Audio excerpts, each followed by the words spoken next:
Coming up today, strategies to reinvent yourself and boost that confidence. Oh, baby, get up, get up, get up. 9 minutes behind if you don't get up right now this morning on Mornings in the Lab with Keith and Friends.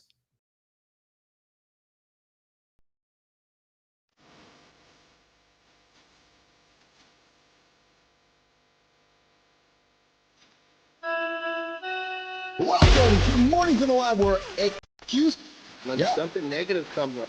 Building muscle improves blood flow. Nobody is expecting Jon.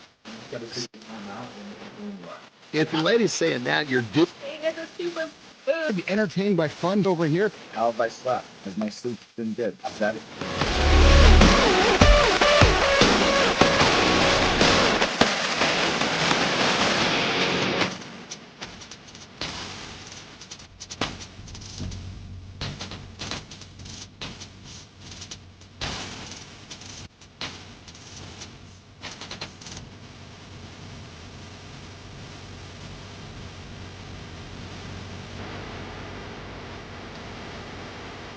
All right, today's the day you rebuild. Today's the day you rebuild and rise. Today's the day you build some strategies to reinvent who, baby? Reinvent yourself. Yes, baby. Let's get up, get your day going. You're with Keith Bilous. I'm the host of Mornings in the Lab with Keith and Friends, the only morning show meant to get your ass out of bed. Hey, Netflix. Hey, Roku. Hey, Tubi. We're coming to knock on your door, baby. The future is live, and we're setting the stage for all you men to get your day started. I got my host, Jon Andersen, over there.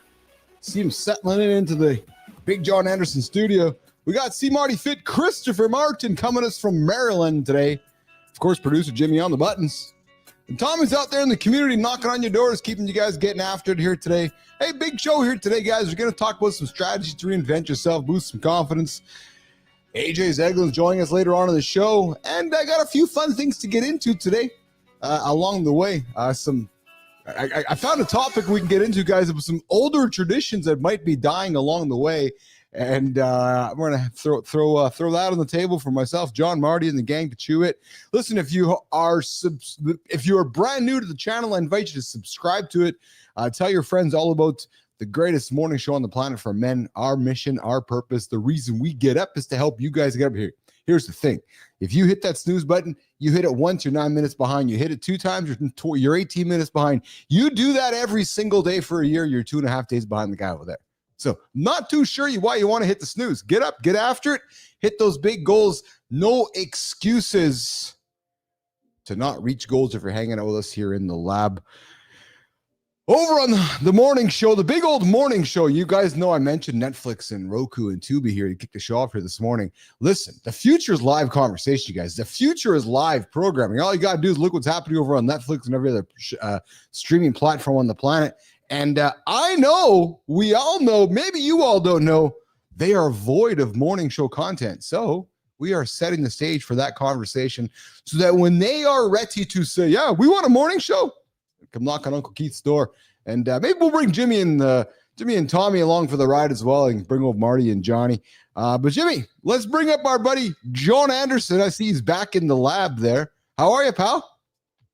I'm good, brother. Sorry, I had to forgot to turn on the ventilation switch. So I was going to have some alarms going off here if I didn't get that turned on. I noticed the get up and walk away. I've been around long enough to recognize it. Oh, he must be turning off the ventilation so that the magic doesn't happen. I've sat there like, feel like I'm forgetting something. Yes. Having one of those mornings. Tara didn't sleep much last night. Oh, dude. Yeah, it was just, we were traveling yesterday, and the traveling seemed to aggravate her shoulder. I think there were some nerves going on. She had some nerves got severed, I think, in the surgery, and they're starting to grow back. So she was getting like these really weird, like just kind of out of the nowhere, kind of, she said, she described it, felt like kind of like a shock. Oh yeah. Yeah. So she didn't sleep much last night, which meant I didn't either. So, so it's one of those mornings where I reminded myself real quick, hey, motherfucker, you're winning if you get up and get in the game. Yes. Yep. It's true. But it's the battle on the head those some mornings, right? Where the one brain is just getting after, and the other part of the brain's like, no, you don't have to get after it. And it's just a constant battle. Good morning, Jeremy Cunningham. We'll see you there in the comments. How long did it take you to count you in this morning? Oh shit. I don't even know if I got in. Oh yeah. Still working at it, eh? Yeah. Yeah, no, I mean, it was a shit show of a morning for sure. And sometimes they're going to be that way. Yes. But the difference is it a shit show because you're actively trying, or is it a shit show because you quit? Yeah, well, yeah. That's I can't live with quitting. I can live with swinging for the fence and striking out. I'm in the game that way, because I learned from that. Yes. I've already, it's kind of crazy. I've already learned from today, which is already, I'm winning because I'm here, but I'm also winning because, I went to YouTube. I was like, God damn, I need somebody to talk to me right now. I need some inspirational words I've heard before. And I've listened to so many things. It's rare that I get something new on there. So what'd you find? Dude, I left it in the universe's hands, man. I just opened up YouTube and, it goes right. It's on my phone. It knows. It's crazy how smart these fucking things are. It knows what I'm looking for. It knows I'm looking for some powerful words. So I turned it on, and it was Kobe Bryant. Yeah. He was basically talking about how life is a cycle. You might have a game-winning shot tonight, and you miss one tomorrow, but it's okay. I was like, fuck, that's the shit I needed right there. That's what you needed right now. Yeah, there you go. Yeah, I needed to know that today I'm probably not going to sink the game-winning shot today, but it's just part of the cycle. I need this day to have the game-winning shot day. Yeah, you need this day to have tomorrow's day, right? Yeah, I don't have it. It's right. These days are going to come. 100%. It's like yin and yang. You don't have yang without yin. It's how you react during these days, which is going to decide if you're going to get to the next one. Well, even better, because I was ready to react by staying in bed. So I took a deep breath and I responded by getting up.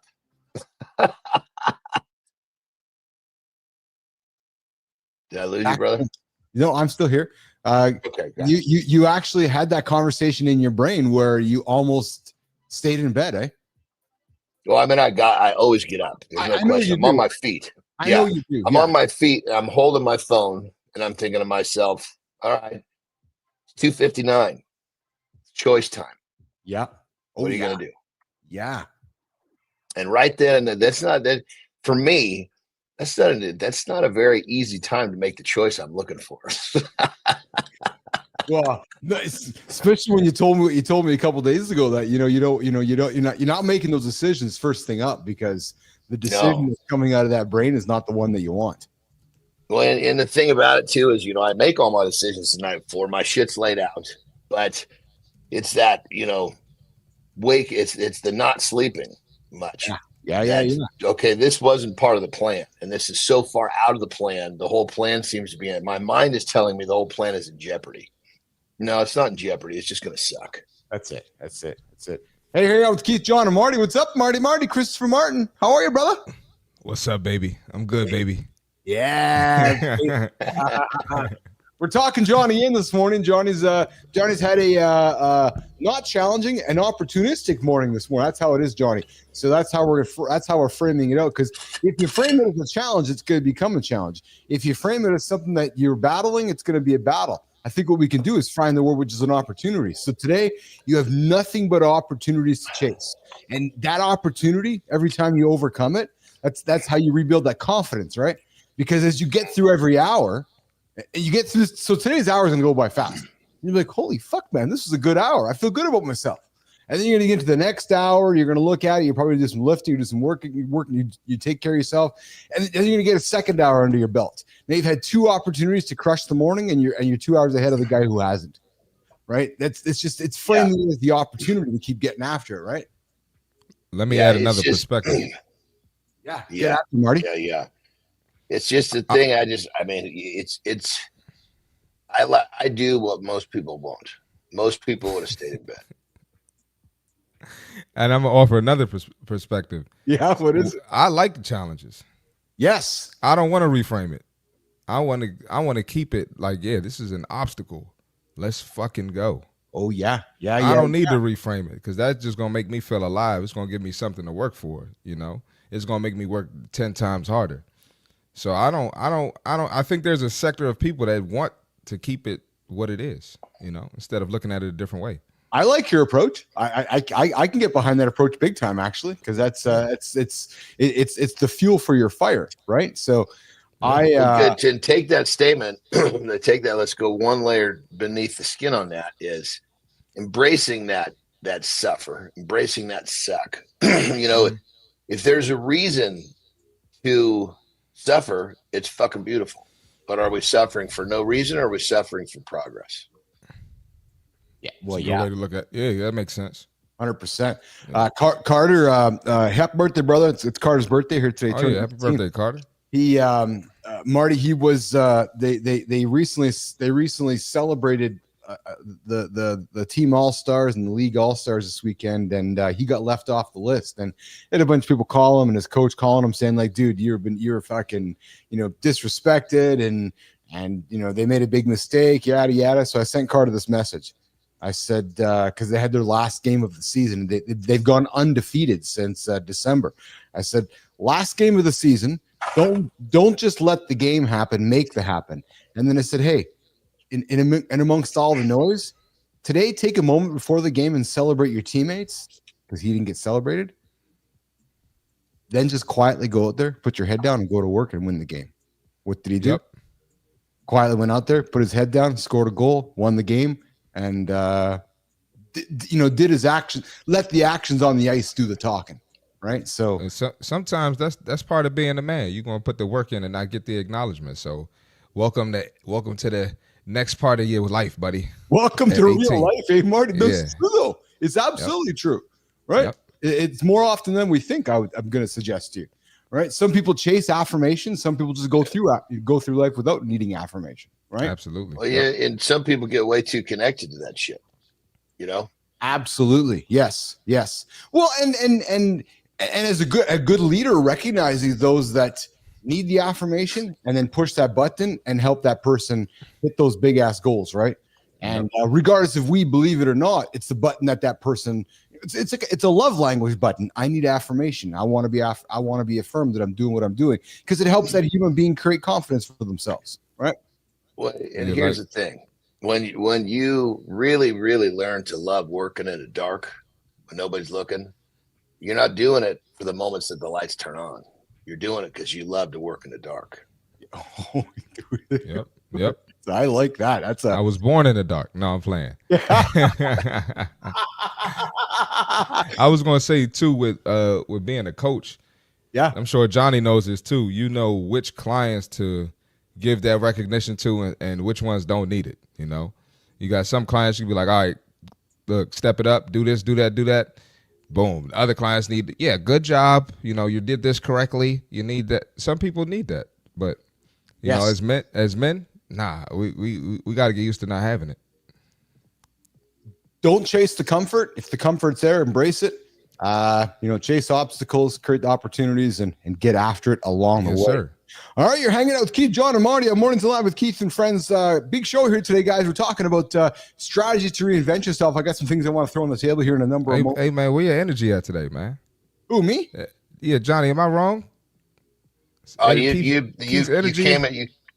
came into the conversation us talking about getting through. You didn't hear the part about me. No, it's okay. So you just missed the part about Terry being awake all night from being in pain from surgery, and I was kind of up with her. So not a lot of Z's under my belt last night. Yeah, I was talking about Keith's energy though. Keith just don't. Oh well, shit. I came to the show and kind of explained it that I was breathing a little hard for sitting still. I don't know what's. I got that from you. You're saying I don't have any energy right now? No, that's what I feel, man, and I don't like it. You better pick it up, man. I don't like it. I don't come here to not get energy from Keith, man. Listen to this. Hold on. I thought I brought the energy here this morning. I guess Uncle Keith has no energy this morning, so we're getting the hell out of here. Yeah, there's no show happening. Jimmy, where's my Jimmy, man? Jimmy's like, hey, man, you got energy this morning. Marty said you got no fucking energy. Hey, Jimmy, talk to him, man. Well, what the hell's going on with that? Let's do this, though. Let's get to the, where's my button? Marty? There we go.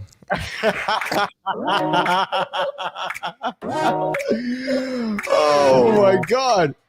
All right, Mr. Christopher Martin, calling me out without the lack of energy. Good morning, Holroyd. I see you there. Yeah, I see you there. All right.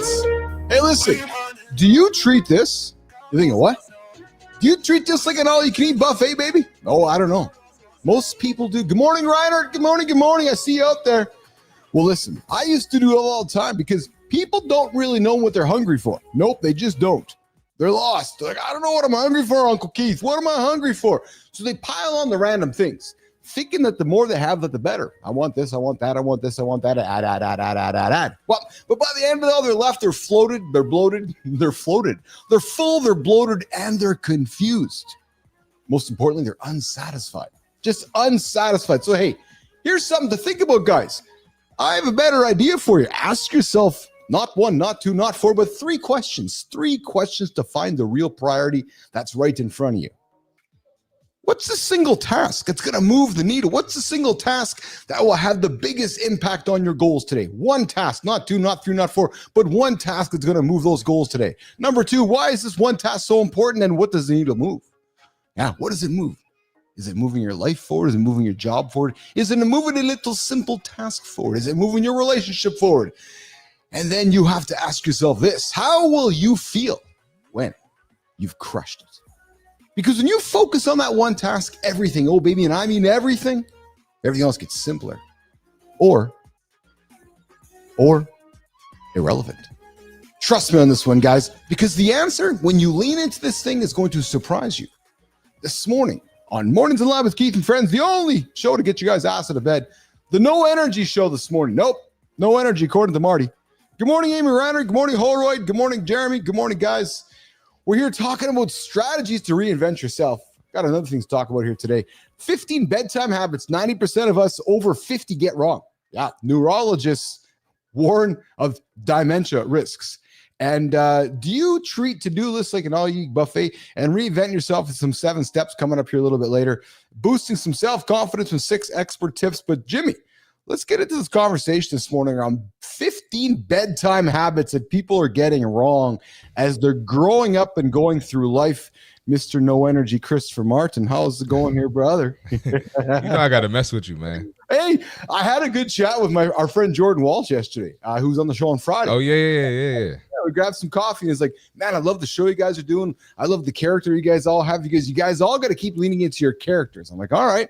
He's like, don't be not who you are, but just keep leaning into, so that when I tune in, I know that Marty's going to throw Bilous under the bus, and I know Johnny's going to fucking say something crazy out of the blue, and then Marty's going to come up. The character part, it's funny to say that, because I'll tell you I'm just me. My character is me. Period. End of story. It's always been that way. You know what I mean? And I love the fact that when someone recognizes you for the character, but it's you, that means you're truly living you. Yes, that's exactly it. And his comments were, our role in these, our job in these roles is to embellish and exaggerate that character, so that the listener, the audience, the person on the other side wants to lean in and wants to hang on to what Marty's going to say, or what John is going to say, or what Keith's going to say, and then come back for it next. Right. So, and getting to know, why we may disagree on things, why, we always don't want to have kumbaya. Right. We probably want to create more, not conflict, Marty, because Johnny will leave the show if we create conflict, as you know, Marty. So, creating. I think Johnny likes conflict. I think so. I think we're going to have. You got to understand, conflict is different than negativity. You got to understand. Yes. Get this shit straight here. Yes. There's nothing wrong with conflict. There's nothing wrong with friction. There's nothing wrong with any of that stuff. But is it negativity or is it conflict? I mean, we can have conflict and it doesn't have to be negative. This is true. Yeah, that's a fair comment, actually. Absolutely. Yeah, 100%. Marty, the young man's got a point there. He has a point, man. I think Johnny knows a thing or two. I think just one or two things. Every now and just then, one or two, not that much. Just one or two things. Every one or two, Mr. fucking Plato and philosophical Johnny there pops out there with his like once a week, maybe. That's it. Yeah. That's it. Yeah. That's it. The greatest one was he was driving in a truck a couple days ago, and I was hearing about puddles and water. And no, that was a good one. That was a good one. Yeah, that was a good one. Because I didn't explain that very well. I did because it's only 60 seconds to make it in one slide. You know what I mean? So I was trying to get it done quick, and I was struck. You know, when you're trying to get something done and you're more worried about the time than you are the explanation. I felt that was a little thin, but it sounds like it made sense after all. Well, yeah, because so what I enjoyed about it, Johnny, was that I'm thinking that it was very impromptu. You're driving, you and Tara are on your way driving. That was done that morning, wasn't it? Because that was a story. So I'm thinking it was right. It was just literally, Tara was to the left driving, Yeah, so I'm just thinking that you're out there driving, and all of a sudden you have this impromptu thought in your head. You're like, oh, I got something to say. Had the fuck camera going, and next thing you know, you're just, bleh. And I was like, oh, well, because I get too many people. I hear too many people saying, I just can't lose my belly fat. Yes, you can. Yes, you can. You just haven't fucking tried long enough. And here's why you're losing it, and here's how you know you're losing it. So keep going and stop fucking complaining. Or they'd be like, this ain't going nowhere. It can go somewhere. You're just not doing what you're supposed to do. That's it. It's your fuck mud. You can't sit there and watch a mud puddle dry up. Yeah. I always love in the mud puddle analogy. I'm like, fuck, good one, Johnny. That's a really good one, man. Hey, listen, I got a few things. There's a lot of folks that are getting their bedtime habits wrong. And we talk about it all the time on the show. You get your bedtime habits wrong. You miss your fucking snooze button. You're 9 minutes behind. You do it all year. You're 2.5 days behind. Listen, are you guys all about the blue light trap, right? So staring at your phone, your tablet, your TV before bed, the blue light, guys, is tricking your brain into staying awake. So maybe what you might want to consider is putting the phone down, turn the TV off before you go to bed. I don't agree with that. I like having my phone put me to sleep, or putting the TV on to put me to sleep. I always have. So this whole blue light thing, I think it's dated in some generation before me, but I don't mind, frankly, having lights on my eyes before I put myself to sleep. So, I know some people just don't know how to put the phone down. Well, here's the thing. Problem, Marty. Yes. Yeah. I don't know what's coming in this list, but I'm going to venture to say that I can put one little piece of advice that would probably take this fucking list and put the whole goddamn thing in the trash can. If you have a set bedtime and a set wake up time, I'm betting that all these fucking problems will vanish like a fart in the wind. Now, doesn't have to be early. Maybe it's 8, maybe it's 7. You pick the time. You pick the wake up, you pick the go to bed, and you stick to it. All this shit fucking vanishes like a fart in the wind. Much of it will. Good morning, good time. The late night snacking, that's a good one. So if you set your bedtime for 8 o'clock or 9 o'clock and say, hey, I'm not eating after, and go to bed, because if you're in bed, you're not snacking. That's it. That's exactly it. And I chase that same thing every single day, and I just get better at it all the time. Going, I need to go to bed because I got to get up at 4 o'clock, so I'm going to bed. I'm not going to eat here right now. So here's one that I think a lot of people, especially husbands and wives, the room's too hot. I need a cold space to sleep. What about you boys? No matter where I am, I've got a fucking fan blowing straight on my face. No shit. Doesn't make a difference what. And I've been doing this. Fuck, I can't even tell you. I can't remember the last time I didn't have this fan. It's basically my temperature control. Oh yeah, because I can cool myself off pretty quickly, by moving the blanket or turning my head away from the fan. But when I go to sleep, there's a fan blowing on my face, and I'm on my side, and I'm looking straight into that wind. And it puts me right to sleep. It's also a white noise too.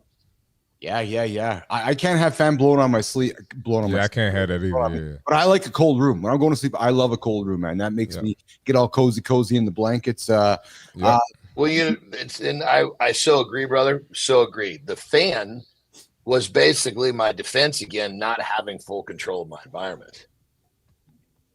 Oh, but I was traveling all the time. Yeah. Fuck, dude. When I was traveling in Strongman, Some of these fucking Eastern European hotels, they never even heard of fucking air conditioning before. I can't even imagine, man. Yeah, I mean, Jesus Christ, dude, it's like, it's a different fucking world, So for you to even ask the front desk for a fan, they're like, fucking Americans, So you got to bring all this shit, but it's like that. So it was literally, that was my defense against not having that cold room. Because I totally agree. Cold room will do the deal, but now I need the fan in the cold room, because without the fan on my face, my body just doesn't think it's time to sleep. Oh yeah. I'm thinking. Side note, I just want to say, I think every American needs to experience that. Like, we're so entitled here. Look at the shit we complain about, man. Oh yeah. You complain in the air conditioned house, sleeping good. Shut up. Well, even like, I mean, Christ, even like with school, we bitch about fucking going. Our kids bitch about going. We bitched about going to school at 7 o'clock in the morning. Other countries where school is like a privilege, these fucking kids are knocking on the fucking front door of their school at 5 a.m. They can't, and they won't leave until they're told to go home. You know what I mean? Yeah, we're given too much. I was on the bus from 7. I rode the bus for like 75 minutes every day. Went to school in the morning, and then I did the same thing. And then I sang country 75 minutes. Yeah, and then I sang a country music song when they got me to the school. What the fuck? Oh, what'd you sing, a country music song? What is it? Yeah, there's a joke here. I don't understand it. No, because I like to sing. I like to perform. So my school bus driver knew that I like to have some fun. So he always invited me to the front of the bus when we dropped the kids off at the school to sing. So when we get to the front of the school in the morning, I'd get to the front of the bus and I'd sing, "Country road, take me home." Oh my God! So real quick, so I West Virginia. Well, brother, listen. As an adult, I embrace that being different, but as a kid, you were a nutty little fucker, dude. Holy shit. Keith was. He was like way outside the lines, nutty motherfucker. Like not even understanding why everybody thought that was so fucking weird. He was singing, nutty motherfucker. The teacher was like, "All right, Keith, that's enough." Yeah. No, but I wanted to sing, so they let me sing. I go to the front of the school bus and sing. And that's what I mean. They like way off the fucking charts, nutty motherfucker. Country road. Yeah, I was taking the metro bus and train in DC and seeing all types of shit on the train. Oh my God. Oh my goodness, that was crazy. I would never put my kid on there. It's crazy. I would never put my kid on there. DC is crazy, man. Oh man! And then when I was 21, I took singing lessons for a few months. Yeah, I learned to sing some Frank Sinatra and some Engelbert. Why don't you post on LinkedIn singing? Why don't you post a post of you singing a song? Listen, we would love to see that. There's some days I sing before the show goes live. Just ask Jimmy. Oh yeah, I got some fucking tunes in my ears, and I just croon. I just croon because I have no energy. I got no croon. I think you should post video singing, man. Yeah, I'll do that for you, Marty. Hey, I'll catch up on sleep later lie, guys. Listen, if you're having problems sleeping at night, this whole idea that I'm catching up on my sleep because I missed it for the last week, that doesn't happen. You can't catch up on your sleep. You have to just get your sleep in regularly, boys. So if you're behind, you're not, just get that out of your mind, go back to sleep and get some sleep going in after you. And listen, sleeping pills aren't the answer. Getting after sleeping pills to help you sleep might help you to start, but over time is not going to be a good solution. So if you're struggling to sleep, guys, I would invite you to consider leaving the sleeping pills away. Because it's probably going to destroy you later on in life. And then Johnny talked about this one too earlier. The bedtime roulette destroys consistency. So sometimes you go to sleep at 8, sometimes you go to sleep at 10, sometimes you go to sleep at 11. You're fucking with your body, man. Pick a time, go to bed, and then pick a time to get up in the morning and get up and get your day started. You do that regularly. You're not hitting the snooze button. You're getting your rest in. You're getting your mental, cognitive abilities. It's all good to go. Well, there's this little thing that goes along with the bed wake up and the bedtime. It's called discipline. Yes. If you're disciplined enough to do that, it's one of the most fucking basic things in your life. And if you have the discipline to go to bed at a certain time and wake up at a certain time, you'll be fucking blown away and how many things in your life start falling into place. But you've got to have the discipline on the most basic level. Go ahead, Keith. I'm looking at Marty's love for Uncle Keith over here. So apparently Marty listens to Uncle Keith sing in the morning. And Marty's comments are this, nation. I'm going to paraphrase. I hear him. I hear it. I hear Uncle Keith singing. And I put him in the headphones and Marty walks away. So I can see it. There's Marty's red headphones sitting on the desk. Uncle Keith is fucking crooning away, and Marty's looking over there going, "Oh yeah, that dude's the fucking Johnny, old guy's just singing away right now." Johnny, the last time I heard this guy singing, this is why I just put the headphones down. I came on here, I logged in. I'm going to eat my food. All I hear is, "Ba-don't, ba-don't, ba-don't, ba-don't, ba-don't." I'm like, what are you talking about, Keith? What are you doing? Well, yeah, but no, I often hear too because I get this. I dump in there, then I'll go take a piss, or I'll turn on the switch, whatever I'm doing, and it's I hear him doing his thing in there. Like, what are you doing, Keith? But I'm having fun. Yes. Well, there's actually scientific proof that singing, your brain will release all sorts of positive chemistry when you're singing. It's a joyful act. One of the things that was like this morning, I went to music and I was having a hell of a time catching that thing that made me want to start singing. So I went to the YouTube video to look, but often I will put on some music that I remember from I was like in junior high. It just catches that weird spot in me. And next thing you know, I'm doing this and then I start singing. It's a great fun. Oh, like joy and pain, sunshine and the rain, like that one. If I liked that song, it would work. I know that song. There you go, joy and pain this morning on Mornings in Alive with Keith. I know that song, man. That's the rapper, Joy and Pain. Yeah. Oh, okay. All right. That's the rapper, Joy and Pain. All right, we got Christopher Martin coming in with the CMartyFit tip. Then we're going to come back and keep the conversation going. Going strategies to reinvent yourself. How can we build confidence? Got some steps to talk about. Marty, do you have something to tell us today? Hey, boy. When do I not have something to say? Come on, Mr. Martin. Tell us something. Bring some energy, you lazy, quiet motherfucker. I know you're not talking. Get off the screen, motherfucker. Get off the screen. Oh, man. All right. We got the fitness tip for today. Don't neglect your back and shoulder workouts. This is going to be a hack to do what? Make your waist look smaller. Yes, it's going to make your waist look smaller, right? So when you're working your lat muscles, when they start to widen and they start to tone, it's going to give the illusion of a smaller waist, and the same with the shoulders. When they start to broaden, tone, they start to shape some more, it's going to make your waist look smaller, especially if you're eating clean, you're drinking your water, and you're doing all the necessary things to drop the weight or drop the body fat, right? So what are some key exercises for the back muscles, right? I have a couple staples. I have pull-ups. If you can't do pull-ups, do assisted pull-ups. Use a resistance band or assisted machine, assisted pull-up machine. Most gyms have them. You have the seated row and you have a bent over row. Those are the three staples right there. If you're pressed for time, you can do those three exercises and get your back workouts in to get the illusion of that small waist. And then for the shoulders, you got the shoulder press, you got front raise, and you got lateral raise. You do those every week on top of your diet and on top of your cardio or whatever else you do, yoga, whatever else you do for your workouts. Watch that waist start to look smaller, and it's actually going to start to slim down. You're welcome. That's the fitness tip for today.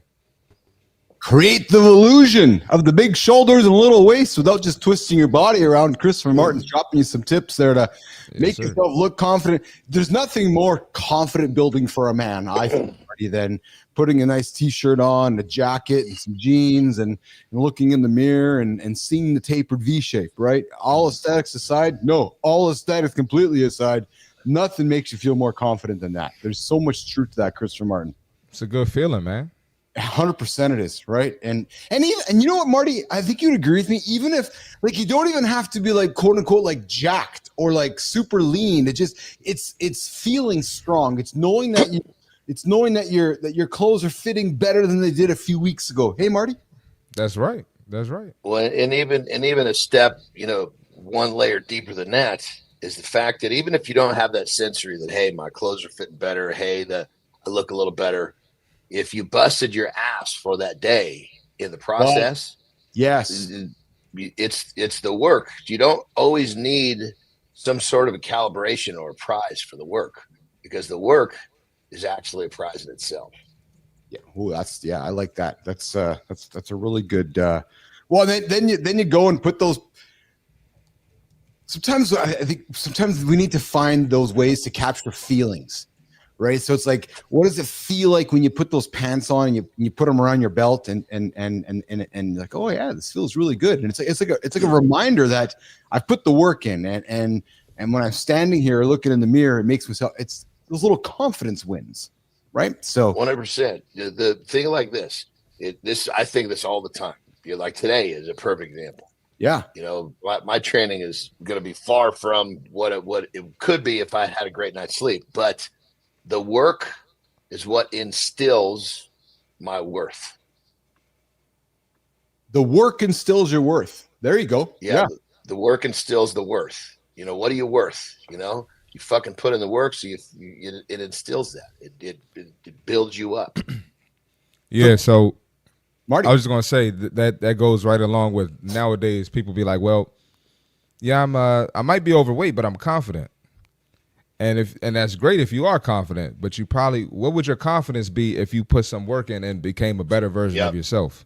It's just a different way to look at it. You understand what I'm saying, Keith? I absolutely do. I would wonder why somebody is happy being overweight. Well, I don't know that there's really a happy being overweight. I think it's the fact that they're, comfortable. They're basically finding that confidence with what they've got, right? Okay. There you go. There you go. Okay. And so then, but Marty's saying, and I totally agree, is, but just imagine what you could do if you weren't dealing with this, subpar, whatever it is. Yes. Well, to me, that's like saying I'm happy with a C all the time. Yeah, but Keith, put some work in, you can get an A, or you can get a B or an A. No, but I'm happy with a C. Dude, if you put some work in, you go to bed on time, you get some good rest, you go to the gym, you eat well, you're probably going to get A's. Oh, okay. Just give it a shot. Try it. You might enjoy being an A, right? I think when somebody's satisfied with being a C, it's hard for them to recognize how to get to become a B or an A. You see what I mean, Marty? Right? I think the word satisfies is a tough one too, because realistically, as soon as we become satisfied, we become complacent. Well, so that goes back to what we talked about yesterday with planking. Marty, Johnny tells us that he has his kids do 37 minutes of planks. And your comment yesterday was, Marty, I don't know if a lot of coaches, or I don't know if a lot of parents are recognizing that what they're getting out of having a coach like Jon Andersen teaching your kids that. Because I'm thinking most coaches are saying, hey, Marty, let's get you doing a 10-minute plank. And you're like, okay, that's awesome. When most coaches are probably doing a 5-minute plank, yet you got some guy over there teaching you how to do 37 minutes of plank. So the idea of being satisfied, you're really stretching that definition out the window. You're making it non-relevant, frankly. Well, and here's the beautiful thing: that 37-minute plank was the star on top of the Christmas tree. Yes, but the first time that they all did a fucking minute was a huge. It was also a start of Chris. Every time we broke a new barrier, they got another fucking prize. Yes. So they got basically 30, because we just marched up the hill 1 minute at a time. It wasn't every single day. We would repeat 1 minuters, we'd repeat 2 minuters. Then, okay, we're going to 3. Whatever it was, that new one was always that same high five moment. Fucking A, I did it. Yeah. The number, it just is the measuring stick. But the fact that you went further than last time, and the best part about it is then these kids are going home and they're telling their parents how proud they are they did something. And the parents are like, wow, it's been a while since he's come home and he's been that excited about some sort of an accomplishment. Forget what it is. You just break it down to that most simple format. The fact that you got to work for something, you get paid. Well, and that in itself is a strategy to reinvent yourself, which we're talking about here today. Like you're like, I can't do a 37-minute plank. No, you can. You know, we're going to get you there. We're going to start you with 5 minutes, 10 minutes, 15 minutes. And by the time we're done this journey, you're going to reinvent yourself to learn how to do a 1 hour plank, right? Yep. It's doing it in steps along the way. Johnny. Well, check this out. Kind of a different group of kids. So there's this high level baseball school. They brought me in to work with some of their kids too. Right. And I've, you know, anytime I see kind of a weak mental group, I'm going to always use something like this to get them tuned up. Well, as we're going up, we're marching up the ladder with the planks, you know, with this group. These kids were so fucking excited. And keep in mind, these are parents invested in their kids. They're paying probably $1,500 a month for their kids to come to this school or this facility, whatever you want to call it, right? Yeah. Probably halfway through, I think I was there for a 3-month go. But halfway through, we were getting parents that were coming up asking if they could come and participate in the planking section of the workout with their kids.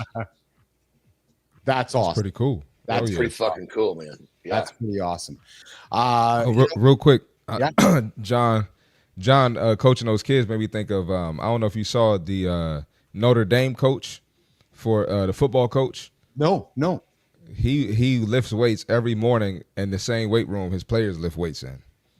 Yeah. So his players see him putting the work in, and he looks like it. So it's kind of like, you know, a different respect level. So that Johnny just made me think of that when he talks about those kids. Let's talk about this for a second, because some people would say, I'm gonna send it to you, Keith. Yeah, some people would say the coach shouldn't be training with the players. What's your POV on that, Marty, as an athlete? Are you like, no, I want to see my coach getting after it with me? Yeah, I want to see my coach getting after it. I mean, because we're all in a war. This is a war. We're brothers. We're family. So a few weeks, Pete Hesketh, your defense, your department Secretary of State there in the United States, was celebrated, questioned, whatever word you want to use, training with the military when he was over there. I think it was in Germany. And people are like, what's this guy doing, getting up and fucking lifting weights with the military and posting it all over X? Some liked it. Some thought it was pretty cheesy. Marty? What's cheesy? What's the argument about? What's cheesy about that? What was the reasoning?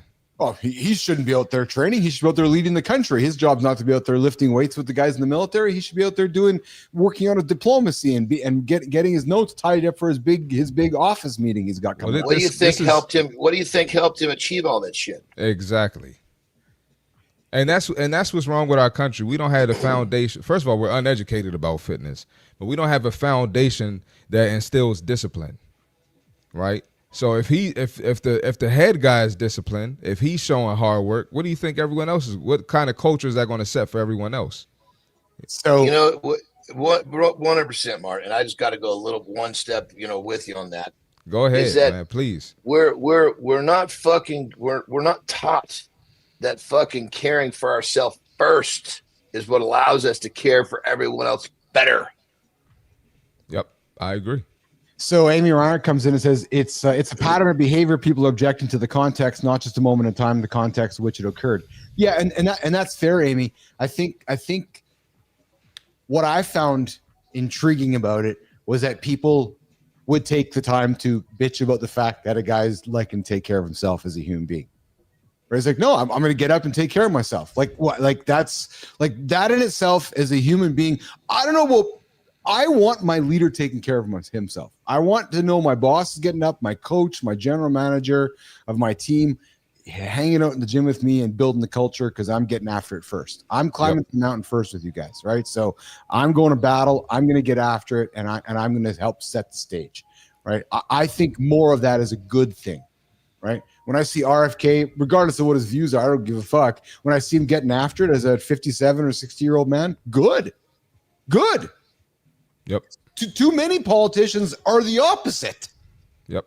That don't fucking move. So let's get these guys moving and giving a good example to those that aren't moving here. So, all All right, so we got fit presenter coming in. We got Mike McCullen. My mission is to raise the professional reputation of the fitness industry. People think that fitness, sports, and exercise are less professional than eating donuts at a conference table.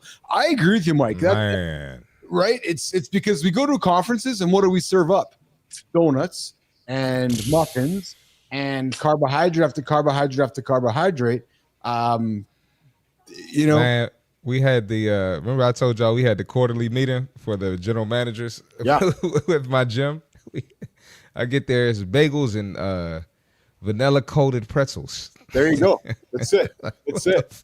See, here's the thing. In those settings, you know what I'm doing? I mean, rarely am I in a setting like this because I've never been to it. But if I'm in this type of I'm trying to get there, John. Johnny. You know what I'm looking at? Who are the dumb motherfuckers eating this shit? Because I'll tell you right now, you clearly don't understand performance. You're clearly not going to be you're not having a fucking seat next to me. Because if you're making dumb choices like this, I guarantee you're not making the choices I need you to make when it's time to go to battle. Well, the funny thing is that Amy Reinert's comment says, the guy's generally not qualified for the job. Hard to argue with you there. He goes from being a talking head on television to leading. But it's like this. It's like this. You know, we're all fucking thirsty, right?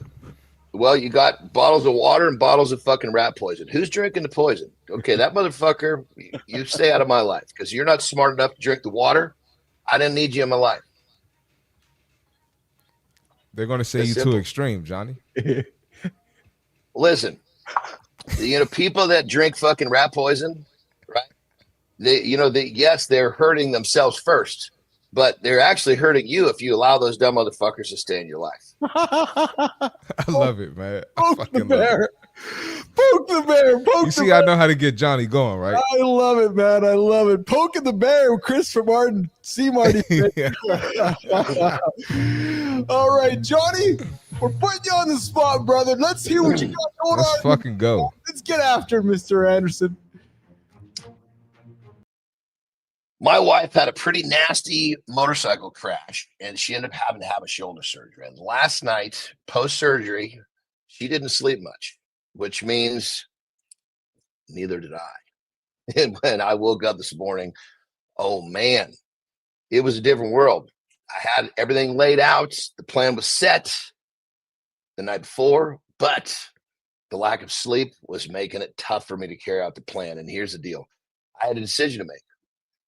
I was either going to get back in bed, I was going to mail it in, going to do something other than what I had planned to do. And then I realized this. I just need to get in motion. I need to get in the game. I may not win the game today, but I'm playing. I'm competing. I'm in. And just because I'm actually in the game, just because I'm actually choosing to move forward, just because I'm doing the shit that other people normally don't do, yes, I am actually winning. So remind yourself, it's not always easy, but doing the easy shit is not going to get you what you want. Sometimes choosing to do hard things, even when you don't want to, is going to give you a bigger paycheck than you could ever imagine. I'm not always talking about financial. It's here. It's here. It's all about doing the shit most people won't do. Rock and roll. All right, doing the shit that most people won't do. Jon Andersen coming after it every single day here at the Lifestyle Tip. We got AJ Zeglen joining us this morning here. Hey, AJ, what's shaking, brother? What's going on, guys? Hey, AJ, what's up, brother? How you guys doing? So, AJ, I want to introduce you to somebody here this morning. Here, I'll see if I can bring them to life for us this morning. So, hey, could you say hi to AJ for us? Oh, that nasty little bitch. Hey, listen up, you little shit. AJ's here. He's ready to fuck shit up. It's early as fuck, so let's get the shit started. What's next on the agenda, you fucking moron? Or are we just going to sit here and jerk off? AJ Zeglen's our mind-fueled performance coach here this morning, hanging out with us mornings in the lab with Keith and friends, interacting with Grok. AJ has never met you before. Would you like to introduce yourself to AJ? Oh, AJ, you poor bastard. You're in for a wild fucking ride. I'm the one who's going to be up your ass all day, making sure you don't fuck up your performance. Keith and the gang are a bunch of fucking weirdos, but they're my kind of weirdos. So buckle the fuck up, because this is going to be one hell of a fucking morning. There you go. There you go. There's Grok giving us some feedback this morning. You know, the thing that kills me, AJ, what do you think? When he played that for me the first time, I was like, what did you say to this bitch to program her to be that angry? I didn't say anything. So there's all these different modes. That's just that's just a mode. Just I'm gonna be a nasty bitch mode. Yeah, it's actually called unhinged mode. So shit. Yeah, you turn it on and it just talks that way naturally to you. So it's crazy that they actually know that there's a mode like that most people actually need. Yeah. Well, yeah, exactly. What's going on, Mr. Zeglen? How are you today, my brother? I'm good. How are you guys? We're good. We're helping Johnny get through his day here today. Johnny had a tough night last night. Terry's had some struggles with her shoulder surgery. Terry didn't sleep. Johnny didn't sleep. Johnny had some struggles kind of getting the day going. So we've been working on strategies to reinvent yourself, talking about daily affirmations and getting after the day. Age, knowing that Johnny had some struggles, would you like to offer some advice to our brother here this morning? Just on how to get through the day without sleep, you mean? Yeah. There you go. Yeah. Just generally, man. He's had one of those mornings. Oh yeah. Those mornings are what make us, you know. And I know John already knows that. Exactly right, my brother. Yeah. That's exactly right. That's what my lifestyle tip is about. It's like making that, 2:59. I'm standing there with a phone in my hand. It's decision time. Do I do what everybody else does, or do I fucking soldier forward? Yeah, that's right. Absolutely. That's right. Well, listen, let's chat. I think we got a little bit of a delay with you here, AJ. So I apologize if there's a little bit of a delay there. But we've been talking about strategies to reinvent oneself, and one of the strategies that I had here to get on the table here today was this idea of daily affirmations and the power of the daily affirmation, right? And it's funny because when you hear affirmations, I think most people generally think, AJ, cheesy, fluffy, maybe even a little uncomfortable, right? Often we're told to man up, right, and power through. But here's the truth, right? The real strength isn't just about bottling it up. It's about rewiring the way we think. Let's talk about why affirmations actually work, AJ. Yeah, well, one of the big reasons why they work is going back to the reticular activating system, which we've mentioned on the show before, right? And that's just basically, there's that saying, like, whatever we pay attention to is what we become, or wherever we put our energy is what we get back. There's a bunch of different ways to look at it or say it, but basically it's just the idea that there's always a million pieces of information coming at us at once, and it could be very, very overwhelming. So our brain has to decide what it's going to let through and what it's going to block out, because there's just too much otherwise. So this activating system acts as a screen. And if we are thinking about something, our brain thinks, hey, this is important. We're going to let this stuff through and block the other stuff out. So if I wake up in the morning and I lead with an affirmation about something positive that I'm trying to accomplish, something positive that I believe that I can do, then my brain is like, hey, this is important to AJ. Anything that's related to this, anything that's positive, that's supportive of this, we're going to let this stuff through. We're going to find evidence to support these thoughts that he's having. Likewise, it could go the other way. If we wake up in the morning and it's all doom and gloom and we're just thinking about how terrible the day's going to be and how everything sucks, guess what? Your brain is going to think like, hey, it's important to AJ right now that everything sucks. So let's find a bunch of evidence for him that everything sucks. And let's let all this negative stuff through and block out the positives. Because the reality of it, which you guys already know, we're surrounded by good and bad things all the time. It's really just what we're paying attention to, right? This world is as terrible of a place or as beautiful of a place as we make it. Yes. We get more of what we think about. It's just that simple. Yeah. So there's No, guys. Oh, there nope. we go. Awesome, Sorry, awesome. you We got got me or Rick Cody. We got. Yeah, no, we're good. We're good. We got Rick Cody coming in with reticular activation is like when we buy a new car, we start seeing them all over town. They were always there. We just now see them because our brain's on the lookout for them. It gets the same way it is. That's exactly what it is, isn't it, AJ? Exactly. Right? That's exactly it. Anything Yeah. that becomes important to us, correct, AJ? If it's important, the brain starts to find more of it. Why? If it's important to the gym, you're going to find reasons to go to the gym. 100%. Yeah, that's exactly it. So, it's so it can seem like a really easy trick, like you said, Keith, to give these affirmations, and people sometimes have this view of it like, well, I'm not gonna sit there and tell myself nice things in the dark when I wake up in the morning. That sounds kind of cheesy, or that's not what but really all we're doing is we're just we're controlling our own narrative then, right? Instead of letting the world control us and us just being led all these different ways. We're saying, no, this is what's important to me, this is what I'm focusing on, this is what I'm trying to accomplish, and then those are the things that are going to be drawn to us. Those are the things we're going to notice. Those are the things. So now we're controlling our narrative. This is why I'm a big the affirmation thing. Sometimes it's really misunderstood. I love what AJ says. It's not just sitting there saying stuff in the dark. It's like whether we're going to have thoughts that are good or bad.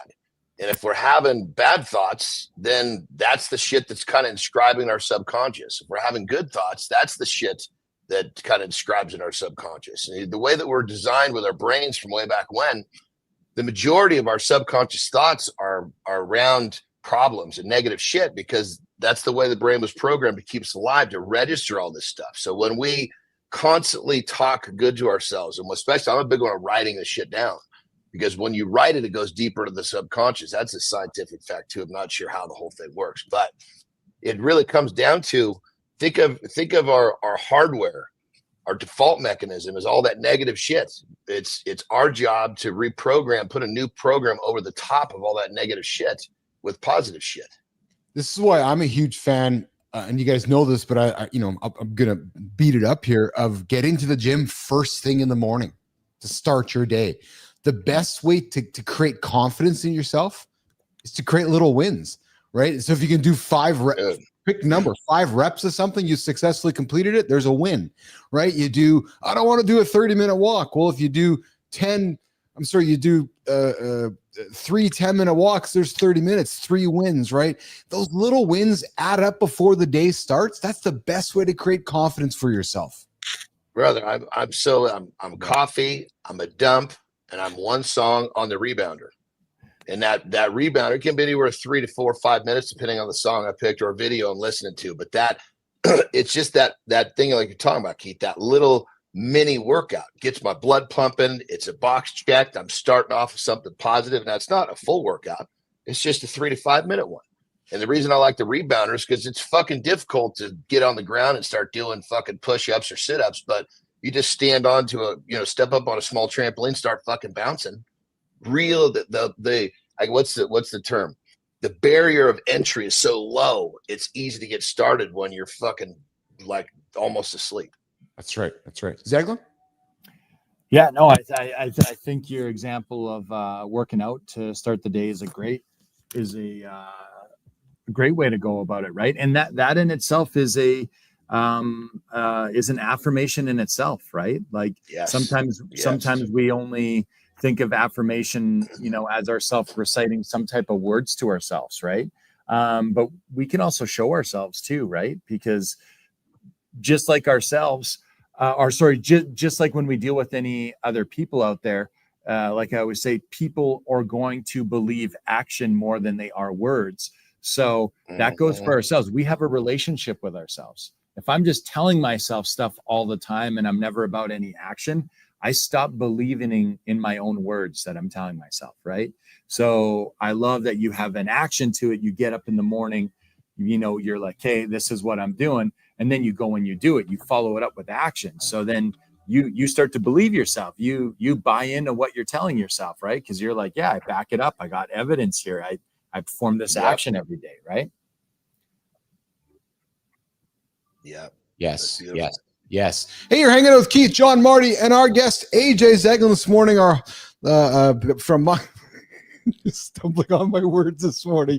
Morning Live with Keith and friends. AJ joins us every single Tuesday and Thursday to talk mental performance, mind, fuel, emotional health, and so forth. AJ, what is on the big agenda today? We finally have summer here in Manitoba, Mr. Zeglen. Summer. We're at 0 degrees, man. It's great. I'm into the gym right away. We got some hockey academies in this morning. And then I am at my clinic, and then I'm watching some playoff hockey. Boston and the Schatzberg Titans there are into the second round of the playoffs starting tonight. So they're on a roll here. So I'm watching some hockey, and hopefully the boys can keep it going. Nice. Beautiful. Well, you have yourself a great day, my friend. We'll get your technical little issue sorted for Thursday here. We had a little bit of a stutter on the call here today. So, Mr. Zeglen, you have yourself a good one, brother. And we'll catch up. We'll catch up a little later this week. Okay, pal? Thanks, guys. Always good to see you, AJ. Same. Appreciate it.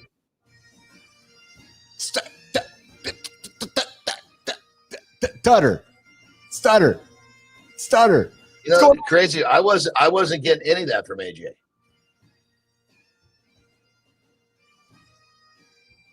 Now I can't hear Marty. I can see his mouth moving. Yeah, we got Marty muted over there, I think. Yeah, but AJ I could hear the delay that you had, but I couldn't hear the stutters. It was weird. It was like somehow, some way the when he came on, everything kind of went the whole thing went sideways. That's right. Yeah, we got rookie Marty here joining us, brand new to the show here, learning how to use his microphone. And Jimmy's telling me that I'm the one who had the delay here from AJ, so it must have been Uncle Keith there. Listen, you're back with us here, the second hour kicking off here, Mornings Live with Keith and friends. The only morning show, guys, to get your ass out of bed. If you hit that snooze button, you're 9 minutes behind. You do it a few times throughout the week, you're further behind the guy over there. What's up, Marty? Can you still not hear me? Oh yeah, I can hear you loud and Got clear you now. Got you now, baby. Hey, hold on. Let's get this, Keith. You gotta stop saying I don't know how to use my microphone. You be having the problems here. I don't have the problems here. I'm just reading my notes from Jimmy. Jimmy's like, I think that the flickering sound came from me. All right. Nah, that's from you, bro. That's from Johnny's good. AJ's good. I don't know what's going on. Oh, Johnny, you know how many times Keith left me up here by myself before you got here? I'm just up here talking by myself. So I don't even know why Keith did that. And he's good at it too. And Marty, that's why Marty's here with me, because Marty can talk all by himself. Like, I get Marty on the show because he can talk by himself. Uncle Keith goes sideways here. So definitely can. We're resetting. Marty's got to get out of here. I know he's got to head off on down to Gold. What's on the big agenda today, pal? What's on the big agenda today? Staff showing up? Staff not showing up? Training hours. Got to get those. Oh, yeah? Some people messed up their hours, so I got to go fix it. Did you get your bench fixed last week, Christopher Martin? No. No? No. No? Nope. Is that a big undertaking to get that taken care of?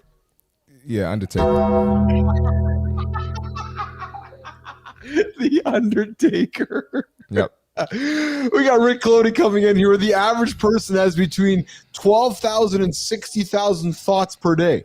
Most of these thoughts are repetitive, and about 80% are negative. So there you go. Yep. So you think that's why it's brother, I'm telling you, that's why the subconscious, if we don't reprogram that shit, it leads us down the wrong path of life. That makes sense. Wow. Yeah, that's think about that. 60,000 thoughts throughout the day. That's crazy. And 80% of it, Marty, you're just battling it, right? Constantly. So you got to be intentional about what you put in your head. It's like 75% of our lives are basically subconscious shit. It's we do things subconsciously. And if that's the fucking if all those negative repetitive thoughts is the leader of what you're doing, it's no good. Well, and that's where you really can get sucked into, Marty, you and I joke about it often. You can get sucked into the whole of X, because you get sucked into that X feed. And if you're not careful, man, that negative, that content just eats your brain, Marty? Just eats it, man. It can. You got to go with a different mindset. You do. It is. Yeah. It's never been more important, in terms of like, what are we listening to? Yeah. What are we exposed to? This is the shit that completely changes us, good or bad. Yes. Well, and it's been the power of this show, right? Keeping it positive, having some fun, not using words like, I fucking hate that, right, Marty? What, Keith? You what? Yeah. I don't know if I hate it. I just questioning whether I like it or not. I even saw something. And the thing is, hate is just used as kind of a slang term, but it's still, it's got some fucking roots that are, I mean, it's the roots of the word hate are not fucking sprouting any flowers. I'll tell you that. Well, that's exactly it. Like, there's no point. Like, it's not moving the conversation forward at all, right, Marty? Yeah. I was gonna say, I even saw something that was like, in 2025, are we going to stop self-improvement books?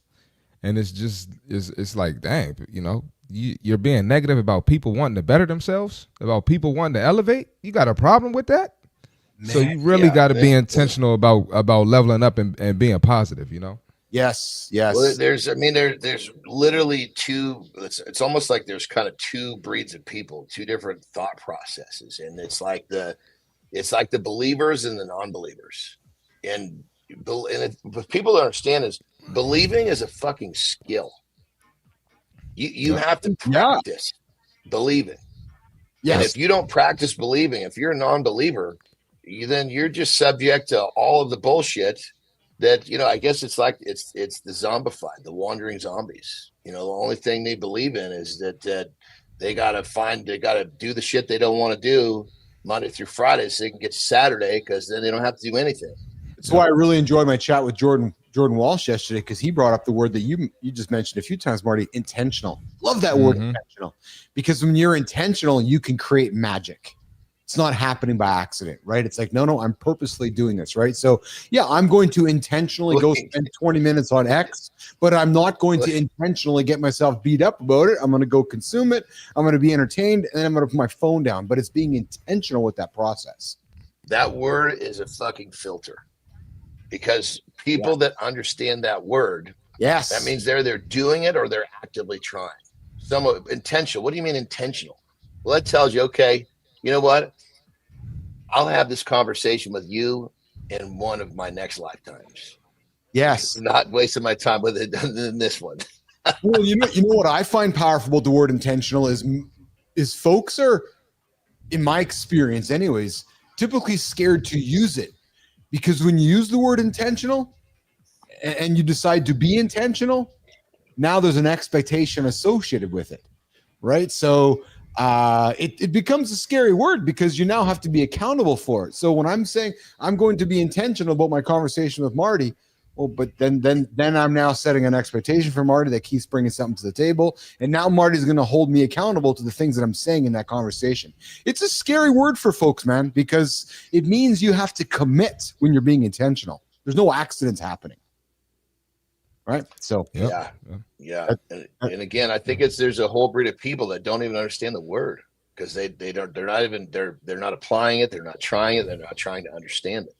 Yeah, it's going through life on accident. It's going through life on accidentally waking up, right? Accidentally getting in your car, accidentally getting mad at the person who flipped you off in traffic, accidentally just living a life you don't want to live. So, all right, guys. Well, listen, we got Marty. Yeah, I had a delay there, Marty. It was me having a delay there. No comment. Johnny knows too. Yeah, we both we give about 2 seconds, and then I'll say, hey, Mart, you here? Yeah, I'm here. And because we know you're gone, we're just trying to figure out if we're both still. We're trying to figure out if because that's what happens when you're gone. I'll usually say, Mart, you good? Yeah, I'm here. That's usually about 2 seconds in. I had some fun things on the table here that I'm gonna leave for later this week, but I found an article this morning about people are sharing the older traditions that they think are going to completely disappear in the next few decades, and some of them I thought were quite fascinating, man. Right? One of them is this whole idea of where is it? Handwritten thank you notes. Do you guys still like handwritten thank you notes? 100%. I handwrite myself notes all the time. Do you think they're ever going to go away? I think for the idiots, yeah. Well, I mean, because the thing about it is like, if you're, I still am a firm believer, you have to write shit down every day. You have to do a pencil and paper or a pen and paper. This is like a part of the process it's a part of the process of personal development, you know? Yep. And if you're not writing, if you write stuff down every day, I almost guarantee you're sticky noting yourself. You're sticky noting someone else. I'm a napkin guy. I just take a napkin and I'll write it out on a napkin and lay it on top of my books. The first thing I see when I wake up is that note to myself of what I need to remember.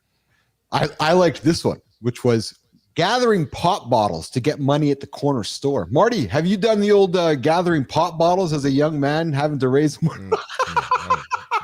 I'm 20 years younger than y'all. I ain't do that shit.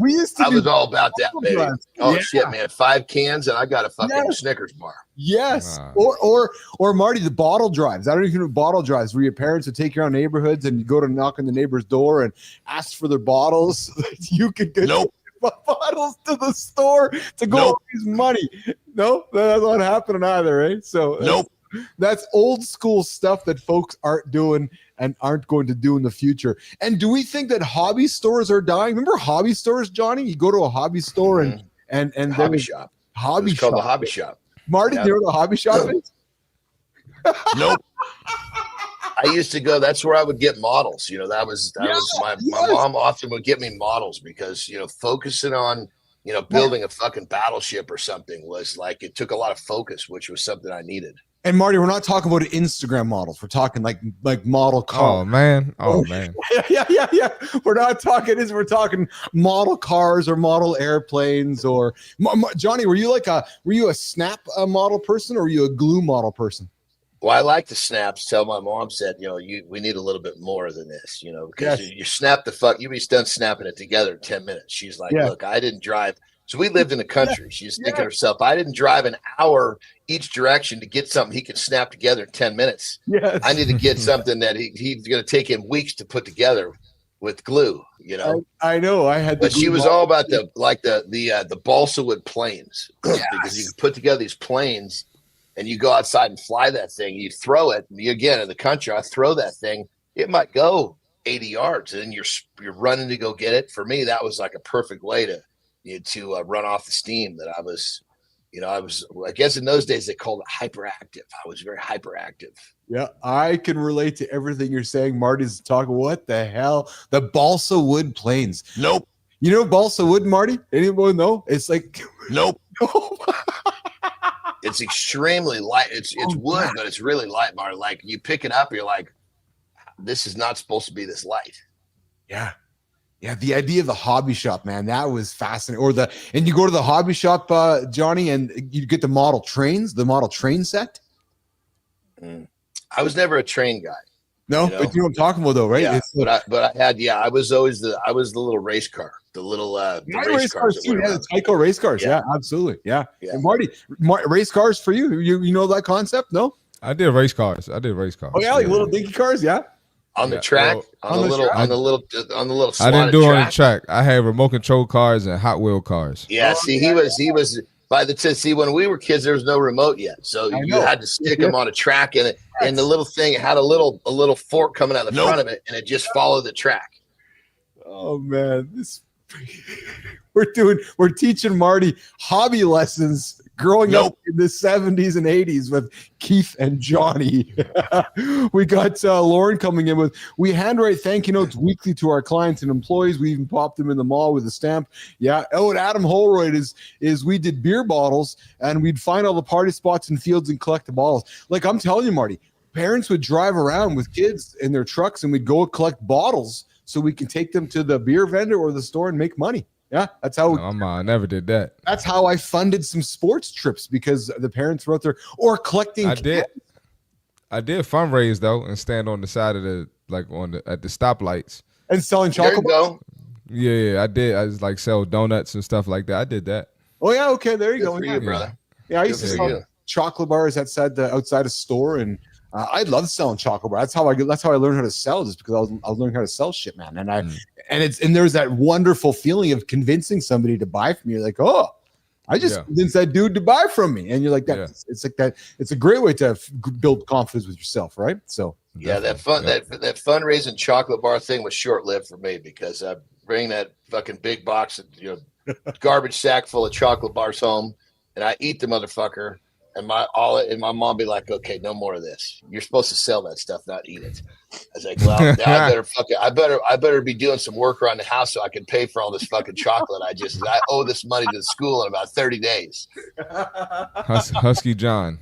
Husky John. You're hanging out with Husky John, Christopher Martin, and Uncle Keith. Keith Bilous here, Mornings in the Lab with Keith and Friends. Marty, should we let you get out of here today, pal? Yeah, I got to get out of here, man. I got to jump too. It's 6:15. I got to jump too, my brother. Marty's getting out of here. John is getting out of here. Keith and Jimmy and Tommy are going to hang out with you guys. Boys, we'll see you in less than 24. Marty, I'll make sure I don't bring any energy tomorrow. No, I need some energy tomorrow, man. Yeah, just a little bit? Just a little bit, man. A little bit more than today? Yeah. Thanks. Yeah, okay. All right. See y'all boys tomorrow, man. I see you, Have boys. a good loop, everyone. Have a good loop. Yep. All right, John and Marty are getting out of here. We're resetting the show. Jimmy. Mornings in the Lab with Keith and Friends here. And, of course, we got producer Jimmy on the buttons and Tommy in the community. Bang them out for you guys. We are at the part of the show here where we're doing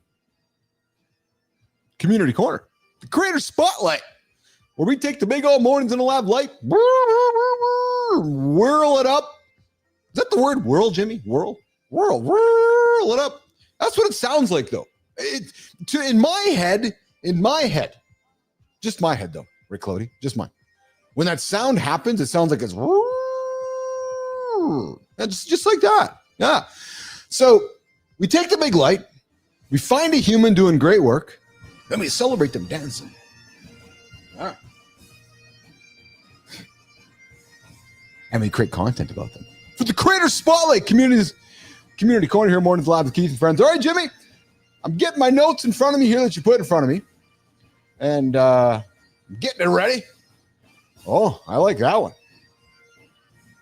Oh, I got to figure out how to say the last name here. I see that. Okay.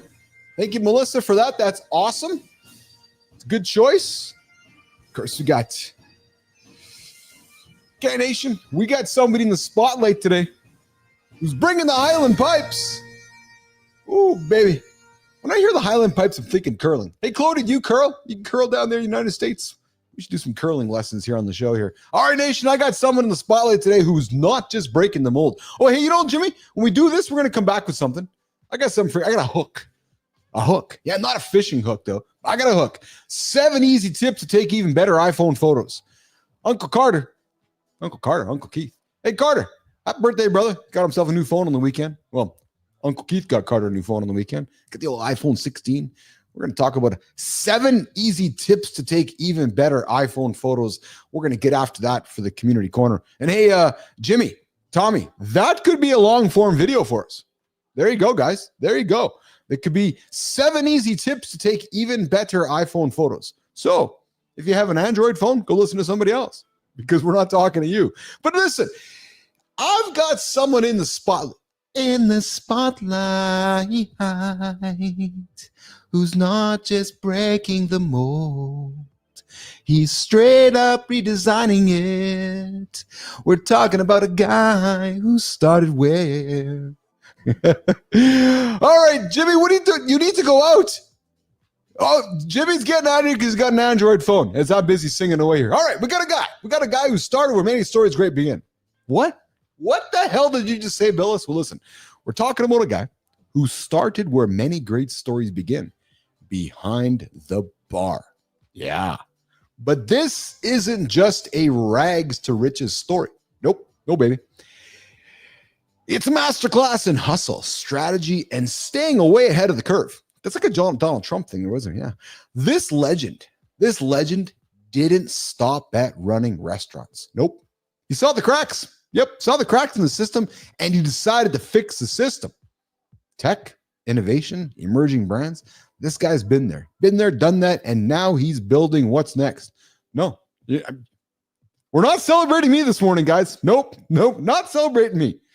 This guy is mentoring at Techstars, investing in the future of hospitality, and hosting a podcast Sorry, guys, it's a podcast, not a show. So podcast, that's basically required listening. After you listen to Mornings in the Lab with Keith and Friends, if you're serious about the game, you've probably heard this guy's insights without even realizing it, because when he talks, the industry, baby, the industry listens. So who is in this hospitality? Now, Jimmy, that's not what I was supposed to say. So who is this hospitality heavyweight that we're going to celebrate this morning for Mornings in the Lab with Keith and Friends? We are going to celebrate this morning when I get my buttons ready to go, so I get the applause ready. It is going to be Jimmy Michael Schatzberg. Yeah. Dude, check out this dude, man. He's the co-founder. He's the co-managing partner of Branded Hospitality Ventures, a guy who's reshaping how restaurants and tech collide and making sure the next generation of innovators have a seat at the table. Schatzy, this spotlight's all yours, my friend. Keep leading, keep innovating, and keep showing the rest of us how it's done. I invite you to check out Schatzy's profile on LinkedIn. The guy's doing some really cool stuff, creating great content. And as I said, he's mentoring at Techstars, investing in the future of hospitality, and he hosts a podcast that's basically required listening if you're serious about the game.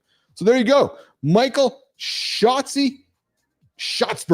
We are celebrating you this morning on Mornings Live with Keith and Friends, the Creator Spotlight. There is the dude's mug there on the screen. You guys can check him out. And here's how it works, brother. We want to invite you on the show. Yep, we do. We know. I'm convinced of it, actually. I'm pretty convinced of it. There's probably somebody in your world.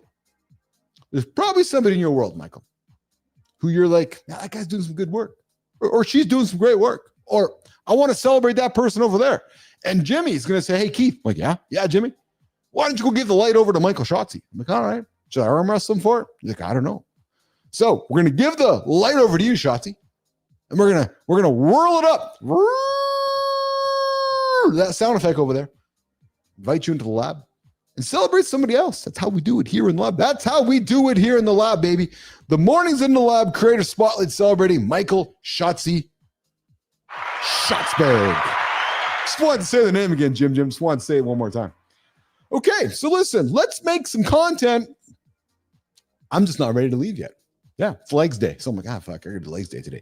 By the way, I forgot to warn you at the beginning of the show that we like to drop bad words. So if there's kids around, yeah, they got a lesson in bad language today. Yeah, that's okay though. That's just how it works. Okay, so Jimothy,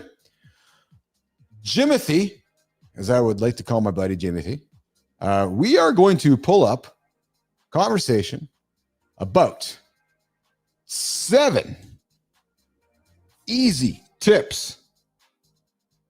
I'm just looking for it right here. 7 easy tips to make iPhone photos. There we go. All right. Get my notes in front of me here. All right, Jimmy, there we go. 7 easy tips to take even better iPhone photos. Now, for those of you that do or don't know, I love taking photography. I love taking photographs. Matter of fact, I like to shoot with my Leica. I haven't taken photographs in a long time, though, truthfully. I just, here's the thing with photographs. Because we just got our cameras around us all the time, that just taking pictures seems kind of like it's a taken for granted skill. So I like to make art when I take a photograph, making art with my camera, right? But listen, let's get into this piece of content, guys, to help you create better memories for yourself. Speaking of memories, if you can erase something from the photo, does that make it part of the memory?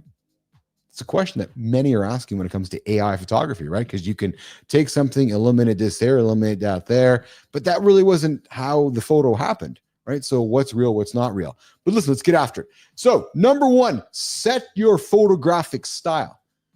If you've got yourself an iPhone 13 or newer, here's the first step to better photos. You're gonna open your settings, you're gonna go to your camera, and you're gonna click on your photographic styles. You wanna choose from some built-in styles. Standard? Are you like a balanced and neutral or a balanced and natural feeling human being? Or maybe you're about rich contrast, strong shadows, deep contrast. Or you're about vibrancy, boosting colors, higher contrasts for a punchier look. Or warm, adding a cozy golden glow. Cool, adding some blue tones to your cooler feel. Here's the thing. When you are starting out or wanting to make great art, finding a photographic style is the great place to begin. Can you change? Sure you can. But I think what you'll find is once you find yourself with a nice style, you'll tweak it. It's like creating a brand for yourself, right? And your art begins to look a similar way that's associated with yourself. So I'd invite you, when you're wanting to improve and create great content, choose a new style. Once you pick one, tweak the tone, warmth sliders until it looks just like you. You can also cycle through these styles in the camera app by tapping the arrow icon and selecting the 3 square icon above the shutter. All right, for iPhone 16, you usually got 14 different styles to play with. So if you've upgraded to the 16, you got lots to play with. The point of this one is, guys, pick a style. Build the style around yourself. Watch your art, your magic come to life. All right, next one, guys. This is an important one that much of us, I still think, can't wrap our heads around. The idea of using the rule of thirds for perfect composition. You're thinking, what? Yeah, the rule of thirds. So take a camera, take your viewfinder, and split your image into the rule of thirds. Great photos follow this simple rule. How you do that is you divide the frame into 9 equal parts using 2 vertical and 2 horizontal lines. To do that, to make it easier for yourself, go to your settings, your camera, turn on your grid and level it out. And then when composing your shot, position the subject where those grid lines intersect. That's the sweet spot. The level, keep your horizon straight. No more tilting landscapes. The tilting landscapes catch up to much of us when we're not holding that camera properly on your phone. So I would encourage you guys to use those grid lines when you're lining stuff up. All right, control exposure and focus manually. Don't let auto sellings kill your vibe. You know why? Because everybody will. Be creative. Have some fun with it. There's not a right or a wrong way to make a photo.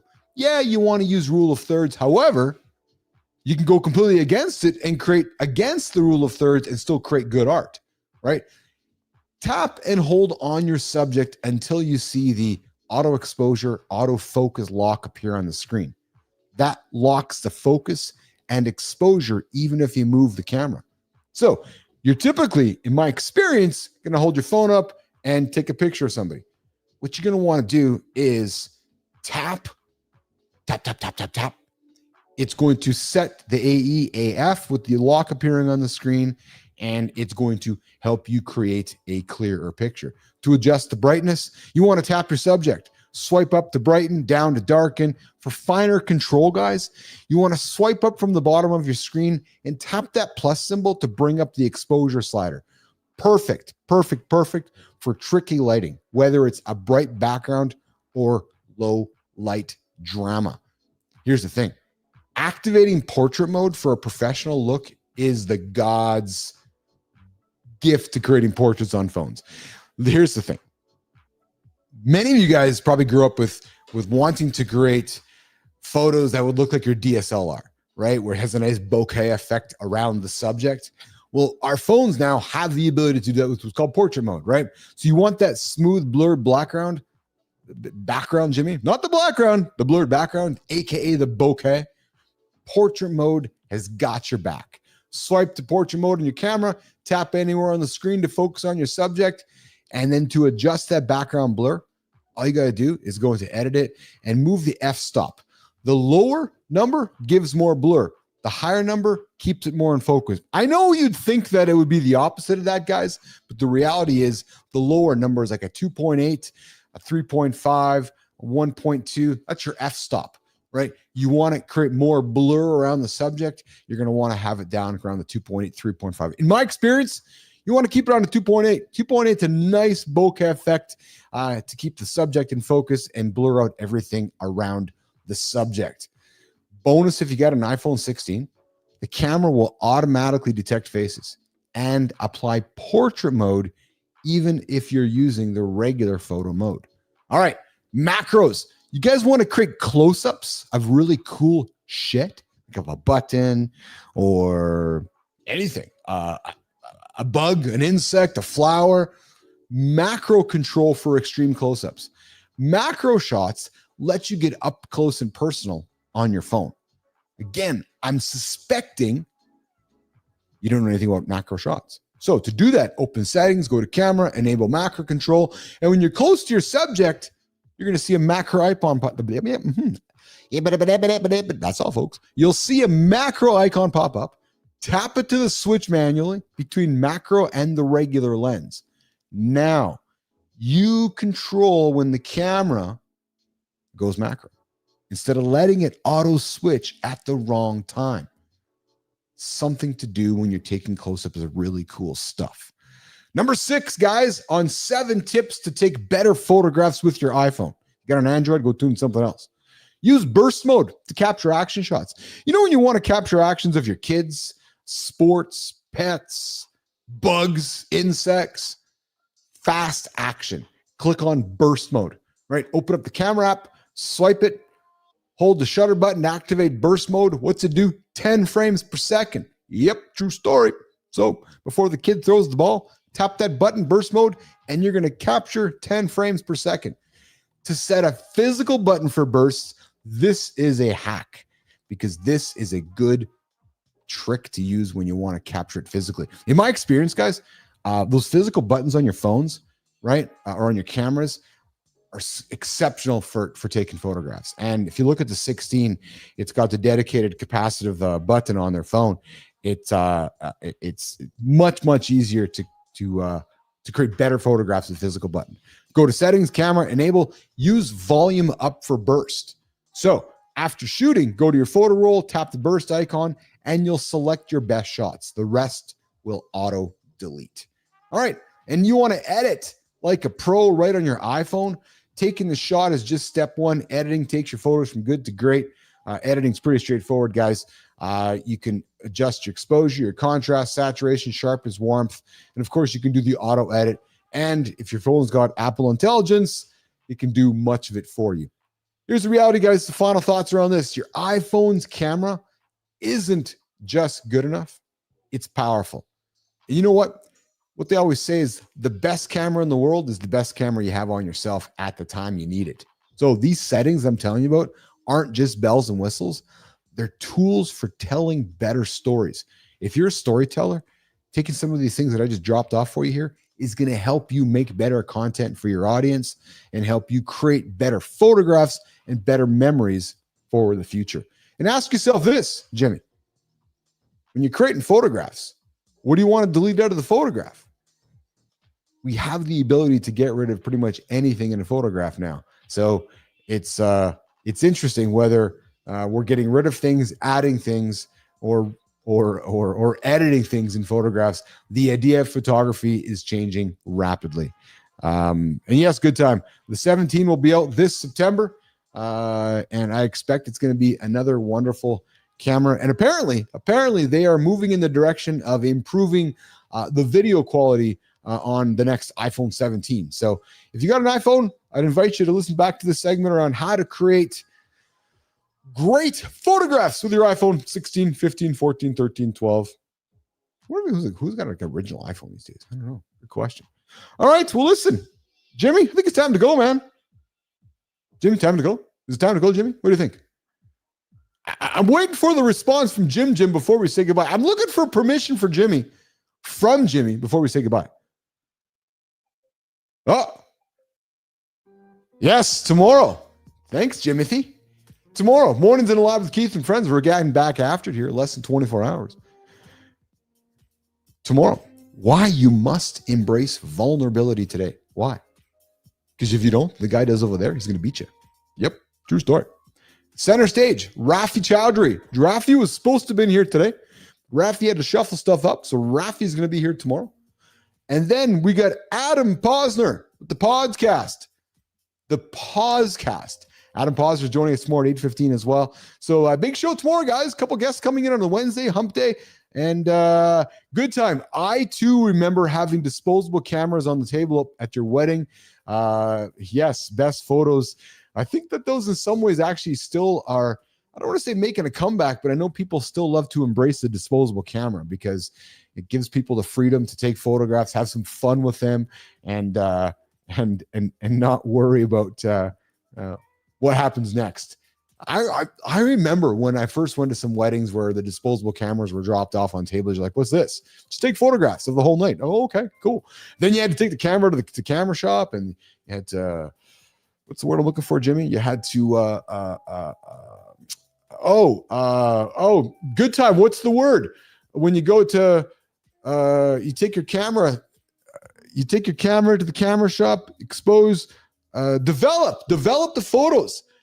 How about that, eh? Can't even think about the word. That's because that word just we don't use them anymore because we take a photograph and it happens instantly. But you had to take a photograph, and you're like, yeah, I'm dropping the photographs to get off to get developed. Yeah, development. Exactly. Good time. Thanks for that one. Okay, well, listen, boys, let's get out of here. Big day ahead of us here today. Gonna go knock on Netflix door. Yeah, true story. Gonna go knock on Tubi's door too. True story. And gonna go knock on Roku's door today too. Truer story. Why? Because they need morning show content that we're creating for them. So listen, you guys need a morning show program? We got a program for you. It's called Mornings Live with Keith and Friends. Yeah, myself, Jon Andersen and CMartyFit.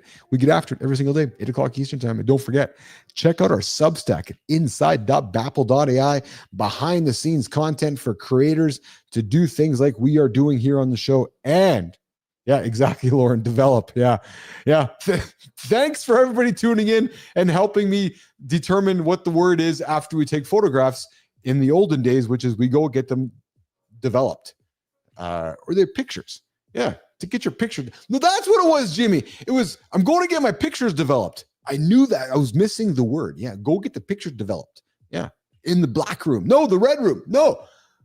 Well, the dark room with the red light. Hell, I'm getting out of here. Jimmy, I'm going to turn this on. Yeah, that music right there. And what's going to happen is I'm going to take my 2 little feet here. They are the size 9. Yeah, true story. Good time.